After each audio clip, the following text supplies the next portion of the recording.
So over the last decade we've seen film photography crash back onto the scene.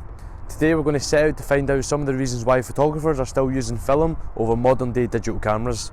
From the first photo captured in 1826 to groundbreaking photos of black holes, the history of photography has came a long way. By far the most significant event in the history of photography was when the Kodak 1 camera was released in 1888. This camera began the national craze of what it is today. Film photography was dominating the market for many years until 1989 when the first digital camera was released. This caused film photography to see a slow decline in sales, and by 2005 almost hit zero. This caused a number of film production companies to declare bankruptcy. Then in 2017, two of the biggest film manufacturing companies saw an increase in their sales and resumed production once again.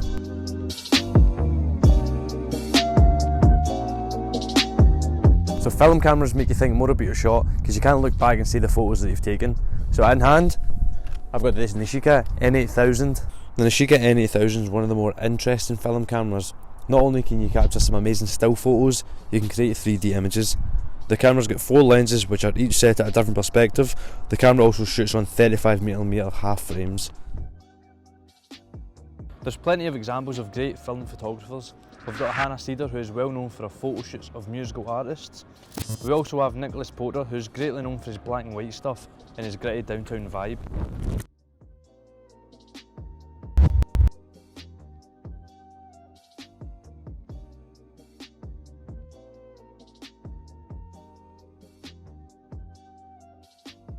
Yeah, so I'm Chris. I just do like photography as a hobby. Hobby, yeah. Yeah, it's pretty. Just always kind of done it. Just. I've been taking photos. I've always taken photos, whether that's just been on a phone or anything. But I got properly into it after I turned 21. I had a bit of spare cash, so I bought a digital camera, and then with like watching YouTube and that, got into some film photographers, which then I was like, you know what, that's actually pretty sick. So started to go into that. So yeah, probably about late 2020 started getting into it. So the first camera was the Sony A7, and then I bought a Canon A1. It's a really nice, super old camera, built like a tank, full metal body, whereas the other Canons are a wee bit more plastic.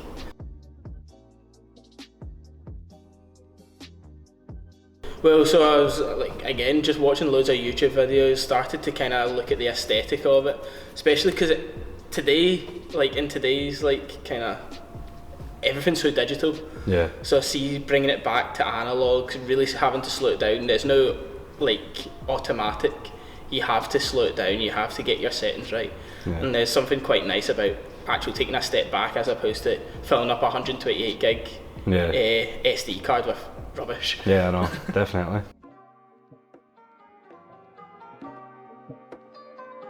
The A1 program. So this one, I'll actually load it. There should be a wee squeak in this. It's that there, the A1 and the A1 program. If you've listened to the iPhone camera, that's where they actually got the audio from it. So yeah, this one's actually my girlfriend's dad's. My A1 broke, but yeah, it's a fantastic system. A lot of famous photos have been taken on this, like the Microsoft Vista, the hills. Was that taken on that? Yeah, and then you've got the XA2 Olympus point and shoot. It's pretty good, pretty simple. You've only got 3 different settings for autofocus, and you just point it and shoot it really. And then we've got my X Pro 2 digital, so it's a mirrorless system. It's predominantly built for street photography, so it's a lot better for what I'm interested in. Would you say that's like your main kind of go-to? Right now, just with the price of film, I'd say that X Pro 2 is probably my main, but when it comes to film, I always make sure to take the XA2 because it can fit in a pocket. Yeah. It's a lot easier.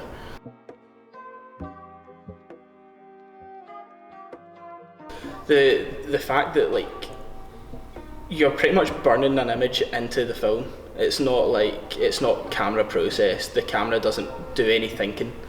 It's you and a light sensitive film. So I really enjoyed the fact that you're essentially burning a moment in time into an image kind of thing. Plus like the fact that you have to wait for these images to come back from a processing lab, it's just makes you a little bit more excited to see what you've actually got. So I predominantly use Gulabi. It's a local one in Glasgow. I think I found them through a friend, and just they're fantastic. They use all the old gear still, and they're super fast. So good price as well. So you can't go wrong. Yeah, I've got a shot from Oban. Looking into a camera. No, it's a restaurant. Sorry, and it's this red. Bright red seat, and there's no grain. You wouldn't even tell that it was from a film camera. No. Yeah, so yeah, I'd probably say that. Perfect. I think that's us, man. Thanks for your time. Ideal. As developing film yourself can be costly and time consuming, there's a number of labs that you can send your film off to be professionally handled. One of these labs is located in Glasgow, and I was lucky enough to pop in and get a few words from the owners.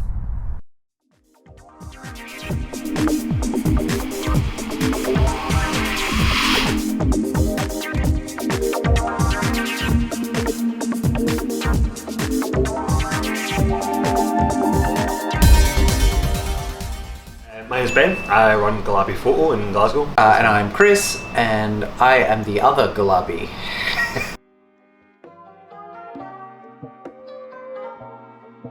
We officially started developing film for people in August 2019. Yep, August 26th. And then we moved into this kind of stoke shop unit in October 2019.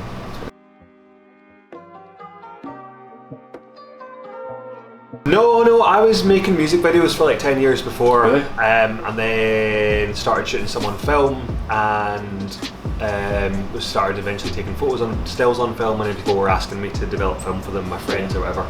I'm a chemist by trade, so I was working in labs, but I was like always been taking photos, and I developed my own film. And then when I moved to Glasgow, I was like looking for the local lab and just realised there wasn't one. And sort of things came together.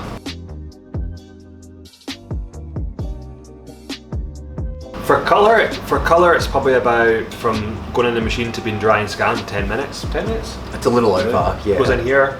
For black and white, it can vary. So black and white development times are different for different emotions. So anywhere for black and white between 20 minutes to half an hour.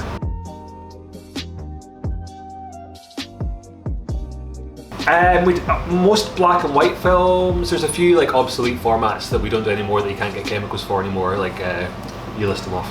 Yeah, so we can't do, C22 and yeah, there's some really old ones like C22 we can't do, K14 obviously, that's the Kodachrome process. We don't do E6, like color reversal, ECN2, but they're all kind of marginal. Well, yeah, they're all kind of marginal, those ones. These are things we don't do. Yeah, we do the bulk of, which is color negative and black and white, which is the absolute lion's share of, you know, film photos.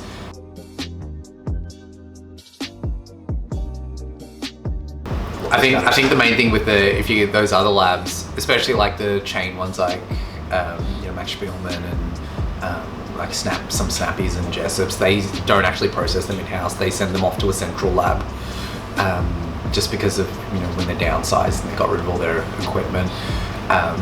Yeah, we worked really hard on our order system and all of our machinery to run quickly.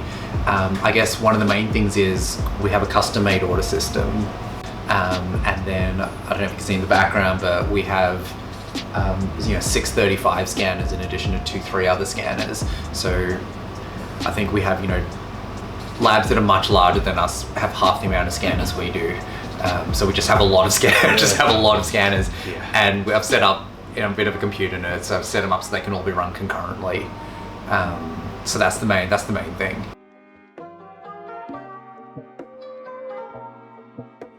Yes. Yeah. A massive age range. Yeah. From people who are literally 14 and still in school to people who are 70. Yeah. Probably majority of people would be younger, discovering it. But that's not to say there's not a lot of older people who've maybe moved to digital in the mid 2000s, whatever, and are kind of realizing that they want to keep using the really good camera they've got in the cupboard or whatever. That's a good question, and I suppose they don't have the, like, we're in our like early mid-30s, and so we have like, we remember shooting film, right? But then we kind of forget that the people who are kids, they don't have that. It's like, to them it's just like a brand, so they're coming into it from the point of view of the film, what would you call it, renaissance or whatever, or they've kind of been born into that. So they've come into it with film already been back.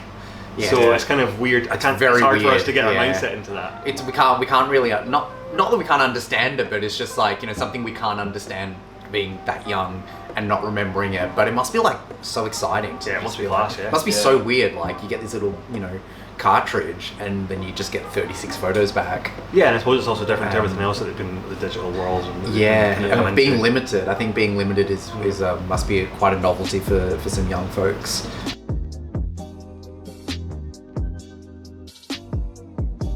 The first thing is the customer will fill out an order form digitally on their phone, or we'll give them an iPad to do it on, or even they can fill it out at home on the computer. They'll come in, they'll give us their film, we'll match that order up to the digital order. We'll then twin check their order, so that means that we'll just put an identifying number sticker on the film and an identifying number sticker on their order form, so we can then separate the film from the order and we'll know what's what. Those then get taped up onto the leader cards, put through this machine or put through the black and white developer, dried, scanned where the number is re-entered into the computer system, and then matched back with their order and put into digital folders.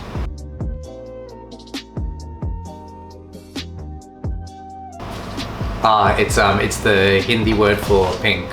I really like things that are named like with a unique name. It's also because I hate puns. Like, I would have gone for a pun. Benny, like, I would have called people it like, love a pun. I would have called it like snappy snaps. That's not a pun, but I would have called it. That's not even a pun. I just feel like there's a lot of names that just like reference like dark rooms and silver and those sort of things, and I just find it a bit tiresome. And also the lab I used back home just had like a very like a name that meant nothing in relation to the business, but it was just like, you knew it. Like, if you were going to say the word, you knew exactly what you were talking about. And yeah, I really like. And I was watching a Bollywood movie and just came on. Yeah. Perfect. I think that's us, guys. Appreciate it. No worries. Thanks very much.